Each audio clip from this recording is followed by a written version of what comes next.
Cost and management accountant CMA. ఈ course గురించి వీళ్ళు కొంతమంది వినుంటారండి, కొంతమందికి తెలిసి ఉండకపోవచ్చు. ఈ వీడియోలో అసలు CMA కోర్స్ అంటే ఏంటి, ఆ కోర్స్ ఎంతకాలం పడుతుంది, ఆ కోర్సులో మీరు ఎలాంటి సబ్జెక్ట్స్ నేర్చుకుంటారు, ఆ కోర్స్కి ఎంత ఖర్చు అవుతుంది, ఆ కోర్స్ ఫినిష్ చేసిన తర్వాత మీకు ఎంత శాలరీ వచ్చే ఛాన్స్ ఉంది, జాబ్ ఆపర్చునిటీస్ ఎలా ఉంటాయి, ఇలాంటి మొత్తం ఈ వీడియోలో డిస్కస్ చేద్దామండి. మీలో ఎవరైతే CMA చేద్దాం అనుకుంటున్నారో, ఎవరైతే కామర్స్ అండ్ బిజినెస్ ఫీల్డ్స్లో వెళ్దాం అనుకుంటున్నారో, ఎవరైతే తక్కువ ఖర్చులోనే అయిపోయి ఒక మంచి కోర్స్ కోసం వెతుకుతున్నారో వాళ్ళందరూ తప్పకుండా ఈ వీడియో చివరి వరకు చూడండి, స్కిప్ చేయకుండా. ఫస్ట్ టైం కనుక మన ఛానల్ చూస్తుంటే వెంటనే సబ్స్క్రైబ్ చేసుకోండి. ఇలాంటి ఎన్నో వీడియోస్ మీకోసం తెస్తూ ఉంటామండి. అలాగే ఈ వీడియో ఉపయోగపడుతుంది అనుకుంటే మీ ఫ్రెండ్స్కి, ఫ్యామిలీకి కూడా షేర్ చేయండి. ఇంక ఇప్పుడు డైరెక్ట్గా మనం వీడియోలోకి వెళ్ళిపోదామండి. ఫస్ట్ అసలు CMA కోర్స్ అంటే ఏంటి? CMA అంటే full form cost and management accountant. Last వీడియోలో మనం చార్టర్డ్ అకౌంటెంట్ చూసాం. CA చాలామంది తెలిసే ఉంటుంది. CMA కూడా మీలో కొంతమంది తెలిసి ఉండొచ్చు, తెలియకపోవచ్చు. అలాగే ఈ CMA కోర్స్ని ఇదివరకు ICWAI అనేవాళ్ళు, అంటే institute of cost and works accountants of India అనేసి. ఇప్పుడు దాన్నే కాస్ట్ అండ్ మేనేజ్మెంట్ అకౌంటెంట్గా చేంజ్ చేస్తారనమాట. సో అసలు ఫస్ట్ ఈ CMA ఏం చేస్తారంటే, చార్టర్డ్ అకౌంటెంట్స్ ఏమో కంపెనీస్కి ఆడిట్ చేస్తారు. అలాగే CMAs కూడా కంపెనీస్లో కాస్ట్ ఆడిట్ చేస్తారండి, కాస్ట్ ఆడిట్. అలాగే CA ఇంకా చాలా వర్క్స్ చేస్తారు కదా, income tax, GST, financial planning కానీ, అకౌంట్స్ మెయింటైన్ చేయడం కానీ, ఇలాంటి వర్క్స్ మొత్తం కూడా CMA కూడా నేర్చుకుంటారు. సో కాబట్టి CMA ఏమేమి వర్క్స్ చేయొచ్చు అంటే, కాస్ట్ ఆడిట్ చేయొచ్చు, బుక్స్ ఆఫ్ అకౌంట్స్ మెయింటైన్ చేయొచ్చు, దాన్ని ఫినాన్షియల్ రిపోర్టింగ్ అంటారు. తర్వాత income tax, GST, internal audit, cost accounts, management accounts, ఇలాంటి ఎన్నో సబ్జెక్ట్స్లో ఎక్స్పర్టీస్ CMAకి ఉంటుంది. సో CMAలో మీరు ఏం నేర్చుకుంటారు? అకౌంట్స్ నేర్చుకుంటారు, కాస్టింగ్ నేర్చుకుంటారు. అకౌంట్స్ అంటే ఒక బిజినెస్లో ఎలాంటి ట్రాన్సాక్షన్ జరుగుతుంది, ఆ ట్రాన్సాక్షన్ ఎలా రికార్డ్ చేయాలి, వాటి నుంచి ఆ బిజినెస్కి ఎంత ప్రాఫిట్ వచ్చింది, లాస్ వచ్చింది తెలుసుకోవాలి. దీని మొత్తాన్ని అకౌంట్స్ అంటారు. అలాగే కాస్ట్ అకౌంట్స్ నేర్చుకుంటారు. కాస్ట్ అకౌంట్స్ అంటే ఒక ప్రొడక్ట్ కానీ, ఒక సర్వీస్ కానీ తయారు చేసేటప్పుడు, లేకపోతే సర్వీస్ ప్రొవైడ్ చేసేటప్పుడు దాని మొత్తానికి ఎంత ఖర్చు అవుతుంది, అది మొత్తం కూడా కాస్ట్ అకౌంట్స్ చూస్తారు. తర్వాత కాస్ట్ ఆడిట్, ఒక కంపెనీకి సంబంధించిన కాస్ట్ అకౌంట్స్ రికార్డ్స్ మొత్తం కాస్ట్ ఆడిటింగ్ చేస్తారు. తర్వాత ఫినాన్స్ అంటే మనీకి సంబంధించిన విషయాలు మొత్తం, ఎక్కడ మనీ ఇన్వెస్ట్ చేసుకోవాలి, ఏ ప్రాజెక్ట్లో ఇన్వెస్ట్ చేస్తే ఎక్కువ ప్రాఫిట్ వస్తుంది, మనీ ఎలా సేవ్ చేసుకోవాలి, ఇలాంటి ఎన్నో టెక్నిక్స్ నేర్చుకుంటారు. తర్వాత ఇన్కమ్ ట్యాక్స్ గురించి, అసలు ఇన్కమ్ ట్యాక్స్ అంటే ఏంటి, ఇన్కమ్ ట్యాక్స్ రిటర్న్స్ ఎలా ఫైల్ చేయాలి, ఇన్కమ్ ట్యాక్స్ ఎలా సేవ్ చేసుకోవాలి, కంపెనీస్కి ఇన్కమ్ ట్యాక్స్ ఎలా ఫైల్ చేయాలి, ఇలాంటి మొత్తం నేర్చుకుంటారు. వాటితో పాటు ఇంటర్నేషనల్ ట్యాక్సేషన్ నేర్చుకుంటారు. అంటే ఎవరైనా బయట కంట్రీస్లో ఉంటే వాళ్ళకి ఇన్కమ్ ట్యాక్స్ ఎలా వస్తుంది. అలాగే మల్టీనేషనల్ కంపెనీస్, కొన్ని కంపెనీస్ వాళ్ళ బ్రాంచ్ ఆఫీసులు ఫారెన్లో ఉంటే, ఇండియాలో ఉంటాయి, అలాంటప్పుడు వాళ్ళకి ట్రాన్స్ఫర్ ప్రైజింగ్ రూల్స్ ఎలా అప్లికబుల్ అవుతాయి, ఇలాంటి ఇంటర్నేషనల్ ట్యాక్సేషన్ గురించి నేర్చుకుంటారు. తర్వాత అసలు GST అంటే ఏంటి, GST రిజిస్ట్రేషన్ ఎవరికి చేసుకోవాలి, GST రిజిస్ట్రేషన్ ఎలా చేసుకోవాలి, GST రిటర్న్స్ ఎలా ఫైల్ చేసుకోవాలి, ఇలాంటి మొత్తం కూడా నేర్చుకుంటారు. వాటితో పాటు స్ట్రాటజిక్ మేనేజ్మెంట్, అంటే ఒక బిజినెస్ని ఎలా మేనేజ్ చేయాలి, ఆపరేషన్స్ మేనేజ్మెంట్, ఒక బిజినెస్ని డే టు డే లైఫ్లో ఎలా రన్ చేయాలి, తర్వాత వాటిలో కాస్ట్లు ఎలా సేవ్ చేయాలి, ఇలాంటి విషయాలు నేర్చుకుంటారు. తర్వాత మేనేజ్మెంట్ అకౌంటింగ్, కంపెనీస్లో మేనేజర్స్ ఉంటారు, డైరెక్టర్స్ ఉంటారు, బోర్డ్ ఆఫ్ డైరెక్టర్స్, CEOs ఉంటారు. వాళ్ళకి నార్మల్ అకౌంట్స్ సరిపోవు, వాళ్ళకి సపరేట్గా మేనేజ్మెంట్ అకౌంట్స్ కావాలి. సో అవి ఎలా ప్రిపేర్ చేయాలి, ఇలాంటివి నేర్చుకుంటారు.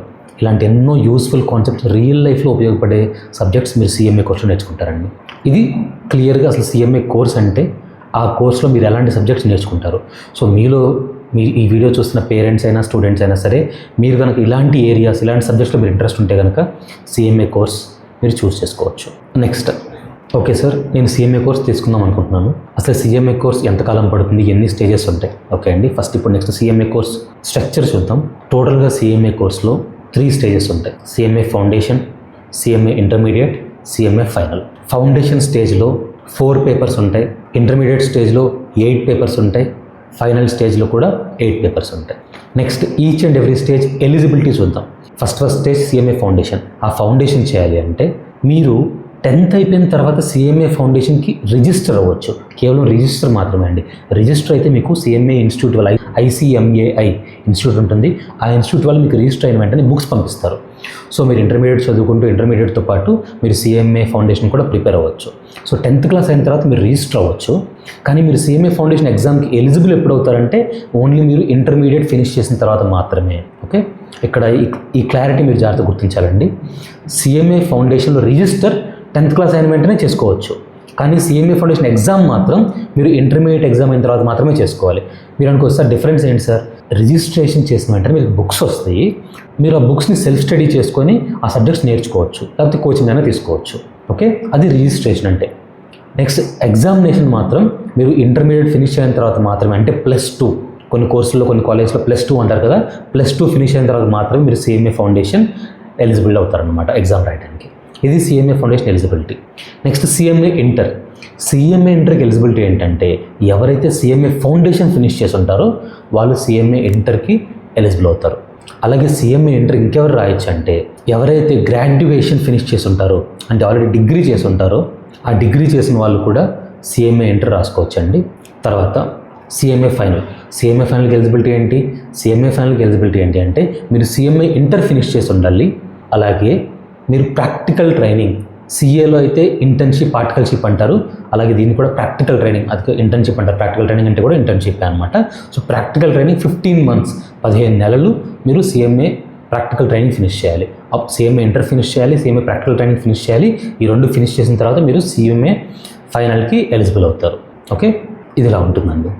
నెక్స్ట్, సార్ అంత బాగుంది, 3 stages ఉన్నాయి, ప్రాక్టికల్ ట్రైనింగ్ ఉంది, టోటల్గా నాకు CMA కోర్స్ ఫినిష్ చేయాలంటే ఎంత టైం పడుతుంది? CMA కోర్స్ ఫినిష్ చేయాలంటే మనం యావరేజ్గా నేను చెప్తాను, ఒక ఫిక్స్డ్ టైం అంటూ ఏమి ఉండదు. ఎందుకంటే కొంతమంది ఫస్ట్ అటెంప్ట్లో పాస్ అవుతారు, కొంతమంది మల్టిపుల్ అటెంప్ట్స్ పడతాయి. CMA ఫౌండేషన్ మీరు కనుక ఇంటర్మీడియట్ నుంచి బాగా చదువుకుంటే కనుక ఒక 3 to 6 monthsలో ఫినిష్ చేసుకోవచ్చు. CMA ఇంటర్ మీరు కనుక జాగ్రత్త ఫినిష్ చేసుకుంటే 6 to 9 months స్టడీలో మీకు సరిపోతుంది. So 6 to 9 months. అలాగే CMA ఫైనల్, అది కూడా మీరు జాగ్రత్తగా చదువుకుంటే 6 to 12 monthsలో CMA ఫైనల్ ఫినిష్ చేసుకోవచ్చు. అలాగే వీటితో పాటు ప్రాక్టికల్ ట్రైనింగ్ ఉంది కదా, అదొక 15 months. సో టోటల్గా మనం మినిమం వేసుకుని వెళ్దాం. మినిమం అయితే 15 months ప్రాక్టికల్ ట్రైనింగ్కి, CMA ఫౌండేషన్కి ఒక 3 months, CMA ఇంటర్కి ఒక 6 months, CMA ఫైనల్కి ఒక 6 months. సో టోటల్గా 15 months ఏమో స్టడీస్ కోసం, 15 months ఏమో ప్రాక్టికల్ ట్రైనింగ్ కోసం. సో టోటల్గా 30 months. సో అప్రాక్సిమేట్గా మీరు 3 years మీరు కనుక ఎవ్రీథింగ్ ఫస్ట్ అటెంప్ట్లోనే ఫినిష్ చేసుకుంటే మీకు 3 yearsలోనే CMA కోర్స్ ఫినిష్ చేసేయచ్చు. అలా కాకుండా మీరు మధ్యలో ఎక్కడైనా ఏదైనా స్టేజ్లో ఒక 1-2 attempts తీసుకుంటే కనుక మీరు 4 years 4.5 years కూడా పట్టవచ్చు. జనరల్గా CMA కోర్స్ అనేది 3 నుంచి 5 years మధ్యలో ఫినిష్. ఇది CMA కరికులం గురించి. నెక్స్ట్, సార్ ఈ కోర్స్కి ఎంత ఖర్చు అవుతుంది? CA కోర్స్ లాగే CMA కోర్స్ కూడా డిస్టెన్స్ ఎడ్యుకేషన్ అండి. మీరు కోచింగ్ తీసుకోకుండా కూడా ఓన్గా CMA ఇన్స్టిట్యూట్ వాళ్ళు బుక్స్ పంపిస్తారు. ఆ బుక్స్ మీరు ఓన్గా చదువుకొని పాస్ అవ్వచ్చు. అలా కాకుండా మీరు కోచింగ్ ఇన్స్టిట్యూట్లో జాయిన్ అయ్యి కోచింగ్ తీసుకుని కూడా పాస్ అవ్వచ్చు. సో ఫస్ట్ అసలు కోచింగ్ ఏం మాకు అవసరం లేదు సార్, నేను ఓన్గానే ప్రిపేర్ అవుతాను అనుకుంటే కనుక ఎంత ఖర్చు అవుతుంది? మీరు కోచింగ్ ఏం తీసుకోకపోతే కనుక మీరు ఓన్లీ ఫీజు అనేది CMA ఇన్స్టిట్యూట్కి పే చేయాలి. ఎందుకు పే చేయాలి అంటే CMA ఇన్స్టిట్యూట్ వాళ్ళు ఈ CMA మెంబర్స్ అందరినీ మానిటర్ చేస్తూ ఉంటారు. వాళ్ళు CMA మెంబర్స్ కోసం ఎన్నో మంచి మంచి బుక్స్, మంచి మంచి కోర్సులు ప్రిపేర్ చేస్తూ ఉంటారు కాబట్టి, అలాగే మీకు వాళ్ళు రిజిస్టర్ అయిన వెంటనే బుక్స్ కూడా పంపిస్తారు కాబట్టి CMA ఇన్స్టిట్యూట్కి మాత్రం మీరు కంపల్సరీగా ఫీజు పే చేయాలి. ఆ ఫీజు ఎంత ఉంటుంది? CMA ఫౌండేషన్ లెవెల్కి 6,000 ఫీజు ఉంటుందండి. CMA ఇంటర్మీడియట్ లెవెల్కి 23,000 ఫీజు ఉంటుంది. CMA ఫైనల్ లెవెల్కి 25,000 ఫీజు ఉంటుంది. సో ఓవరాల్గా మీకు అప్రాక్సిమేట్లీ 54,000తో మీకు CMA రిజిస్ట్రేషన్స్ అయిపోతాయి. అలాగే మీరు ఎగ్జామినేషన్ రాస్తారు కదా, ఎగ్జామినేషన్ సపరేట్ ఫీజు ఉంటుంది. ఎందుకంటే ఎగ్జామినేషన్ అప్పుడు మీ సెంటర్స్ని తీసుకోవాలి, మీ పేపర్స్ని కరెక్ట్ చేయించాలి CMA మెంబర్స్తో. సో ఈ ఖర్చులు మొత్తం ఉంటాయి కాబట్టి CMA ఎగ్జామ్స్ కూడా మీకు కొంచెం ఫీజు కలెక్ట్ చేస్తారు. అది ఎక్కువ ఏమి ఉండదు. టోటల్ 3 stages కలిపి ఒక 6,000లో అయిపోతుంది. సో ఓవరాల్గా మీకు only CMA registration fee, examination fee కలిపి ఒక 60,000 60,000 రూపీస్తో మీకు CMA కోర్స్ ఫినిష్ అయిపోతుంది, ఏది మీరు కోచింగ్ తీసుకోకపోతే. అలా కాకుండా మీరు CMA కోచింగ్ తీసుకుంటే కనుక ఈ రిజిస్ట్రేషన్ ఫీజు ఖచ్చితంగా కట్టాల్సిందే. దాంతోపాటు కోచింగ్ ఫీజు ఎంత ఉంటుంది అంటే మీకు కొన్ని ఇన్స్టిట్యూట్స్ ఓవరాల్గా CMA ఫౌండేషన్ కింద, ఇంటర్మీడియట్ కింద, ఫైనల్ కింద అని ఫీజు ఛార్జ్ చేస్తాయి. కొన్ని ఇన్స్టిట్యూట్స్ పేపర్ వైజ్ ఛార్జ్ చేస్తాయి అనమాట. సో మీకు CMA ఫౌండేషన్లో 4 papers ఉంటాయి, ఇంటర్లో 8 papers, ఫైనల్లో 8 papers. సో టోటల్గా 20 papers. సో యావరేజ్గా మన ఇండియాలో అయినా, AP తెలంగాణలో అయినా సరే CMAకి ఒక్కొక్క పేపర్కి 5,000 రూపీస్ ఛార్జ్ చేస్తారు. సో టోటల్ 20 papers అంటే 20 into 5,000 1 lakh rupees అనమాట. So 1 lakh rupees coaching fee, ఒక 60,000 ఏమో CMA రిజిస్ట్రేషన్ ఫీజులు. సో మొత్తం కలిపి మీకు 1,50,000 నుంచి 2 లక్షల మధ్యలో మీరు కోచింగ్ తీసుకుంటే కూడా CMA కోర్స్ అయిపోతుంది. ఓకే, ఇది CMA కోర్స్కి అయ్యే ఖర్చు. అలాగే ఇంకొక విషయం ఏంటి అంటే CMA కోర్స్ ఎంత టఫ్, ఎందుకంటే CA కోర్స్ అనేది కొంచెం టఫ్ అనుకుంటారు. అలాగే CMA కోర్స్ కూడా టఫా కాదా? CMA కోర్సులో కూడా పాస్ పర్సంటేజ్ కొంచెం అటు ఇటుగా CA లాగే ఉంటుంది. కాకపోతే ఒక 2-3% CA కంటే కూడా ఎక్కువ ఉంటుంది పాస్ పర్సంటేజ్. అంటే మీకు ఎవ్రీ లెవెల్లో కూడా 15 to 20%, 15 to 25% ఇలా పాస్ పర్సెంటేజ్ ఉంటుందన్నమాట. అంటే 100 మంది రాస్తే ఒక 15 నుంచి 25 మంది పాస్ అవుతారు. కొన్నిసార్లు 30 మెంబర్స్ కూడా పాస్ అవుతారు. ఒక 60 to 70% మంది ఫెయిల్ అవుతారనమాట. సో కోర్స్ ఈజీ అంటే డెడ్ ఈజీ అయితే కాదు, అలాగని కష్టమా అంటే టూ మచ్ కష్టం కూడా కాదు. జాగ్రత్తగా యావరేజ్గా చదివే పిల్లల దగ్గర నుంచి టాపర్స్ వరకు అందరూ పాస్ అయిపోవచ్చండి. ఈవెన్ బిలో యావరేజ్ స్టూడెంట్స్ కూడా జాగ్రత్తగా ప్రిపేర్ అయితే ఆ 3 years 4 years ప్రాపర్గా మీరు మంచి గైడెన్స్ తీసుకొని బాగా చదువుకుంటే కనుక మీరు సిఎంఏ కోర్స్ కూడా ఈజీగా క్లియర్ చేసేయచ్చు. సో ఇది సిఎంఏ కోర్స్ డిఫికల్టీ గురించి. ఇంకా లాస్ట్ అండ్ ఫైనల్గా CMA course career opportunities and అలాగే CMA course salaries. Sir okay sir, నేను సిఎంఏ కోర్స్ అంటే ఇంట్రెస్ట్ ఉంది, చదివాను, ఫీజు కూడా చాలా తక్కువ ఉంది, బాగుంది. లాస్ట్ అండ్ ఫైనల్గా సాలరీస్లోకి వెళ్ళే ముందు ఇంకొక ముఖ్యమైన పాయింట్, సిఎంఏ కోర్సులో కూడా ఎలాంటి రిజర్వేషన్స్ లేవు. మీరు ఓసీ కేటగిరీ అయినా, బీసీ కేటగిరీ అయినా, ఎస్సీ అయినా, ఎస్టీ అయినా, మీరు ఎలాంటి కేటగిరీ అయినా సరే ఓన్లీ మెరిట్ బేస్ మాత్రమే మీకు ఉంటుంది. సో కాబట్టి రిజర్వేషన్స్ గురించి ఎవరు కూడా ఎలాంటి భయం పెట్టుకోని అవసరం లేదు. ఇంకొక ముఖ్యమైన విషయం, సిఏ కోర్స్ లాగే సిఎంఏ కోర్సులో కూడా మీరు సబ్జెక్ట్స్ గ్రూప్స్ పాస్ అవ్వాలి అంటే మీకు అగ్రిగేట్ అనే ఒక రూల్ ఉంటుంది, పాస్ పర్సెంటేజ్ అనే ఒక రూల్స్ ఉంటాయి. అంటే ఏంటి సార్ అంటే, ఫర్ ఎగ్జాంపుల్ మీరు సిఎంఏ ఫౌండేషన్ పాస్ అవ్వాలి అంటే మీకు ప్రతి ఒక్క సబ్జెక్ట్లో కూడా మినిమం 40% మార్క్స్ రావాలి. అలాగే అన్ని సబ్జెక్ట్స్ కలిపి మీకు టోటల్ 50% కంటే ఎక్కువ రావాలి. సో ఇండివిజువల్గానేమో 40% రావాలి, ఓవరాల్గానేమో మోర్ దెన్ 50% రావాలి. దాన్నే అగ్రిగేట్ రూల్ అంటారు. పాసింగ్ రూల్ ఏమో 40%, అగ్రిగేట్ రూల్ ఏమో 50%. ఈ రెండు మీరు మీట్ అయితే మాత్రమే మీరు ఆ గ్రూప్ పాస్ అవుతారనమాట. ఇది మీరు గుర్తుంచుకోవాలి. ఎందుకంటే మీకు జనరల్గా 10th క్లాస్ ఇంటర్మీడియట్లో ఎలా ఉంటుందంటే 35%, 40% అయితే మీకు పాస్ అయిపోయినట్టే, మీరు ఓవరాల్ మార్క్స్తో సంబంధం లేదు. కానీ ఇక్కడ ప్రతి ఒక్క సబ్జెక్ట్లో 40% రావాలి, ఓవరాల్గా 50% కంటే టోటల్ ఎక్కువ రావాలన్నమాట. ఇంకా లాస్ట్ ఫైనల్గా మనం సాలరీ డీటెయిల్స్లోకి వెళ్ళిపోదామండి. సిఎంఏ కోర్సుకి కూడా సిఏ కోర్స్ లాగే మంచి ఫ్యూచర్ ఉందండి. నెక్స్ట్ 5 to 10 years అయితే సిఏ కోర్స్ లాగే సిఎంఏ కోర్స్ కూడా బాగానే ఉంటుంది. ఆర్టిఫిషియల్ ఇంటెలిజెన్స్ వస్తుంది, దానివల్ల అన్ని సెక్టర్స్, ఇంజనీరింగ్ అయినా, మెడికల్ అయినా, సిఎం అయినా అన్నిటి మీద ఇంపాక్ట్ ఉంటుంది, అదైతే కన్ఫర్మ్. కాకపోతే ఈ సిఎంఏ కోర్సులు అనేవి, వీటిలో చాలా వర్క్స్ అనేవి గవర్నమెంట్ రెగ్యులేట్ చేస్తుంది. సో గవర్నమెంట్ ఈ ఆర్టిఫిషియల్ ఇంటెలిజెన్స్ యూస్ చేసి ఈ వర్క్స్కి అనుమతిస్తుందా లేదా అనేది ఇంకా చాలా టైం పడుతుంది. ఎందుకంటే ఇంకా అంత అడ్వాన్స్ అయితే కాలేదు. సో దానికి ఇంకా టైం పడుతుంది. కాబట్టి నెక్స్ట్ 5 to 10 years అయితే మాత్రం కోర్స్ అయితే బాగానే ఉంటుంది. ఇంకా నెక్స్ట్ శాలరీస్. జనరల్గా సిఎంఏ శాలరీస్ కూడా కొంచెం అటు ఇటుగా సిఏ శాలరీస్తో పాటే ఉంటాయండి. సిఎంఏలో కూడా మీకు జాబ్స్ ఎలా వస్తాయంటే, సిఎంఏ ఇన్స్టిట్యూట్ ఉంటుంది. మీరు ఎక్కడైతే కోచింగ్ తీసుకున్నారో ఆ కోచింగ్ ఇన్స్టిట్యూట్స్ కాదు, సిఎంఏ అందరినీ రెగ్యులేట్ చేసే ఇన్స్టిట్యూట్. ఇందాక చెప్పారు కదా, ICMAI, institute of cost and management accountants of India, అదొక బోర్డు. ఆ బోర్డు ఏం చేస్తుంది అంటే, ఈ సిఎంఏ ఫినిష్ చేసిన వాళ్ళందరికీ క్యాంపస్ ప్లేస్మెంట్స్ కండక్ట్ చేస్తుంది. ఆ క్యాంపస్ ప్లేస్మెంట్స్లో మీకు కంపెనీస్ వస్తాయి, మీరందరూ సిఎంఏ ఫినిష్ చేసిన వాళ్ళందరూ అటెండ్ అవుతారు. సో అందులో జాబ్స్ వస్తాయి అన్నమాట. సో మెజారిటీ పీపుల్కి సిఎంఏ క్యాంపస్ ప్లేస్మెంట్లోనే జాబ్స్ వస్తాయి. క్యాంపస్ ప్లేస్మెంట్స్ ఎవరికైతే జాబ్ రాలేదు వాళ్ళు బయట కూడా ఆఫ్ క్యాంపస్ అంటారు, బయట కూడా అటెండ్ అవ్వచ్చు. సో మెజారిటీ నాకు తెలిసిన వాళ్ళు ఎవరు కూడా సిఏ కోర్స్ కానీ సిఎంఏ కోర్స్ కానీ ఫినిష్ అయిన వాళ్ళు ఎవరు కూడా అన్ఎంప్లాయిడ్గా అయితే ఉండరండి.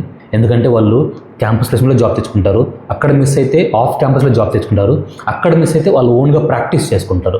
ప్రాక్టీస్ అంటే income tax services, GST services, account services, financial planning services, ఇలాంటి సర్వీసులు ఇచ్చుకుంటూ బయట వాళ్ళు ఓన్గా ప్రాక్టీస్ చేసుకుంటారు. సో ఆపర్చునిటీ అయితే, ఎంప్లాయ్మెంట్ అయితే చాలా బాగుంటుంది. ఇంకా శాలరీస్ వస్తే జనరల్గా ర్యాంకర్స్ ఉంటారు. వీటిలో కూడా సిఎంఏ కోర్సులో కూడా ఫౌండేషన్లో, ఇంటర్మీడియట్లో, ఫైనల్లో టాప్ 50 ర్యాంకర్స్, ఆల్ ఇండియా మొత్తం 50 ర్యాంకర్స్ని రిలీజ్ చేస్తారు. సో ర్యాంకర్స్ ఉంటారు. అలాగే ఫస్ట్ అటెంప్ట్, అన్ని గ్రూప్స్ కూడా చక్కగా ఫస్ట్ అటెంప్ట్లో ఫినిష్ అయిన వాళ్ళు ఉంటారు. అలాగే మల్టిపుల్ అటెంప్ట్ స్టూడెంట్స్ ఉంటారు. ఇది యాక్చువల్లీ మీరు ఫస్ట్ అటెంప్ట్లో ఫినిష్ చేసిన, ర్యాంక్ తెచ్చుకున్నా, మీరు మల్టిపుల్ అటెంప్ట్ ఫినిష్ చేసినా దాని వాల్యూ అయితే మారదు. సిఎంఏ కోర్స్ అంత తర్వాత సిఎంఏ కోర్సే, దాని డిగ్నిటీ కానీ, దాని వాల్యూ కానీ, దాని రెస్పెక్ట్ కానీ ఎక్కడ మారదు. కాకపోతే కంపెనీస్ వాళ్ళు మాత్రం వాళ్ళ ఫిల్టరింగ్ క్రైటీరియా ఉండేది కదా, సో ఆ ఫిల్టర్ చేసినప్పుడు ఇలా ఫిల్టర్ చేసుకుంటారు అనమాట. సో ర్యాంకర్స్కి కొంచెం ఎక్కువ శాలరీ ఉంటుంది. సో జనరల్గా ర్యాంకర్స్కి ఎంత శాలరీ ఉంటుందంటే మంత్లీ 1 lakh నుంచి 1.5 lakh వరకు పే చేస్తారు కంపెనీ వాళ్ళు. మీరు సిఎంఏలో ర్యాంకర్స్ అయితే నెలకి 1,00,000 నుంచి 1,50,000 వరకు శాలరీస్ ఉంటాయి. కొన్నిసార్లు ఎక్కువ కూడా ఉండొచ్చు. నెక్స్ట్ మీరు కనుక ఫస్ట్ అటెంప్ట్లోనే ఫినిష్ చేసుకుంటే మంత్లీ 75,000 నుంచి 1,20,000 వరకు మీకు శాలరీ ఉండొచ్చు. అలా కాకుండా మీరు మల్టిపుల్ అటెంప్ట్లో సిఎంఏ ఫినిష్ చేస్తుంటే మీకు మంత్లీ శాలరీ 50,000 నుంచి 1 lakh మధ్యలో ఉంటుందండి. ఇప్పుడు నేను చెప్పిన శాలరీస్ మొత్తం పర్ యానం కాదు, మంత్లీ శాలరీస్ అనమాట. సో ఇంత తక్కువ ఖర్చుతో ఫినిష్ అవుతూ ఇంత మంచి శాలరీస్ ఉన్న కోర్సులు ఇండియాలో చాలా తక్కువ ఉన్నాయి. అందులో కూడా రిజర్వేషన్ లేని కోర్సులు అండ్ అలాగే ఇంత మంచి రెస్పెక్ట్ అండ్ ఇంత మంచి ఎంప్లాయ్మెంట్ ఆపర్చునిటీస్ ఇచ్చే కోర్సులు చాలా తక్కువ ఉన్నాయండి. సో ఎవరైతే బిజినెస్ అండ్ కామర్స్ ఫీల్డ్స్ అంటే ఇంట్రెస్ట్ ఉంటారో, అలాగే ఎవరైతే మంచి రెస్పెక్ట్ అండ్ మంచి శాలరీస్ పే చేసే కోర్స్ కోసం చూస్తూ ఉంటారో, అలాగే ఎవరైతే ఫినాన్షియల్గా తక్కువ ఫీజుతో అయిపోయే కోర్సుల కోసం ఎదురు చూస్తూ ఉంటారో, అలాంటి వాళ్ళందరి కోసం సిఎంఏ కోర్స్ అనేది చాలా బ్యూటిఫుల్ కోర్స్ అండి. సిఏ అండ్ సిఎంఏ కోర్సులు one of the best courses. అక్కడ దాకా ఎందుకు, నేను కూడా చార్టెడ్ అకౌంటెంట్ కోర్స్ చేశాను, అలాగే cost and management accountancy course కూడా చేశాను. మీరు అనుకోవచ్చు, సార్ 2 కోర్సులు ఒకేసారి చేయొచ్చా? హ్యాపీగా చేసుకోవచ్చండి, 2 కోర్సులు ఒకేసారి చేయొచ్చు. నేను కూడా అలాగే ఫినిష్ చేసుకున్నాను. సో ఎవరైతే ఫినాన్స్ ఫీల్డ్స్ అని ఇంట్రెస్ట్ ఉంటారో, బిజినెస్ సైడ్ ఇంట్రెస్ట్ ఉంటారో, ఇలా తక్కువ ఖర్చుతో మంచి శాలరీస్ అండ్ రెస్పెక్ట్ వచ్చే కోర్స్ కోసం వెయిట్ చేస్తూ ఉంటారో, వాళ్ళ కోసం ఈ సిఏ అండ్ సిఎంఏ కోర్స్ అనేవి చాలా ఉపయోగపడతాయండి. ఐ హోప్ మీ అందరికీ ఉపయోగపడే ఇన్ఫర్మేషన్ మొత్తం ఇచ్చాను అనుకుంటున్నాను. ఇంకా మీకు ఏమైనా డౌట్స్ ఉంటే కామెంట్ సెక్షన్లో మెన్షన్ చేయండి, అన్ని కామెంట్స్కి రిప్లై ఇస్తాను. మీకు కనుక ఈ వీడియో నచ్చితే లైక్ చేయండి, ఉపయోగపడుతుంది అనుకుంటే మీ ఫ్రెండ్స్కి ఫ్యామిలీకి షేర్ చేయండి. Thank you so much for watching. CS Sai Krishna signing off.